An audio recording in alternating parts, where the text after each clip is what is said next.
તો hello and good morning બધા મિત્રોને. તો આજે આપણે જવાનું છે મઢે પ્રસાદી લેવા. પછી પહોંચી ગયા મઢે અને કરી નાખ્યા માતાજીના દર્શન કરીને પહોંચી ગયા રસોડે. અને આ ભાઈબંધ સેવા કરતો હતો એટલે સાથે સાથે આપણે પણ સેવા કરવા લાગી ગયા. પછી લઈ લીધી ડીશો અને બેસી ગયા પ્રસાદી લેવા. ડીશોની વ્યવસ્થા અહીં કરવામાં આવી છે. આ જોવો બધું કેટલું બધું પબ્લિક છે. પછી પ્રસાદી લેવા માટે આપણે લઈ લીધી ડીશો અને રહી ગયા વારામાં, એટલે કે લાઈનમાં રહી ગયા.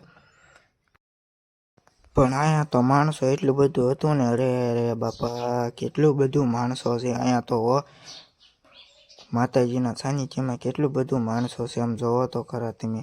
પછી થાળીને વાટક્યા લઈને આપણે તો રહી ગયા ઊભા લાઈનમાં. કીધું આ તો વારો નહીં આવે, આપણે પ્રસાદી લઈ લેવી, નકર ખાવાનું પાછું ખૂટી જશે તો. અને આ બધા છે અમારા ગામના જે પીરસવા માટે ઊભા રહ્યા છે. આ બધા પણ અમારા ગામના છે અને તે સેવા કરવા આવ્યા છે અને સેવા કરે છે. જે પીરસવા ઊભા રહ્યા છે અહીંયા કણે, અને માતાજી તેમને ઘણો બધો લાભ આપે.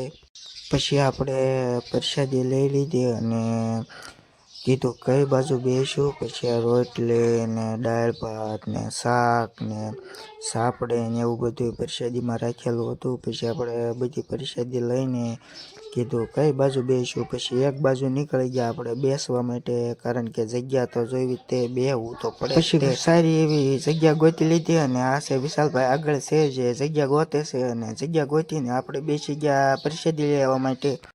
પ્રસાદી લઈને નાનકડો એવો શોર્ટ વિડીયો ઉતારી લીધો, કારણ કે તમને બધાને બતાવવું તો પડે જ તે કે આ જોવા કેટલું બધું પબ્લિક છે. જોવો તો ખરા કેટલું બધું માણસો છે. આજે માતાજીના સાનિધ્યમાં આવ્યા છે બધા પ્રસાદી લેવા, અને ઘણા બધા લોકો સેવા કરવા પણ આવ્યા છે. આ બાજુ બધા જો આ બધા છે એ સેવા કરે છે. પછી આવી ગયા મુકાઈની દુકાને અને તડકો લાગ્યો હતો એટલે વિશાલભાઈ કે હું સોડા પાવશું, એટલે સોડાનું મફતિયું આપણે કરી નાખ્યું છે. જે વિશાલભાઈ છે પાતા તો નહોતા પણ પરાયણે પાય છે. તો હવે આ વ્લોગ અહીંયા પૂરો કરશું. તો જય શ્રી રામ અને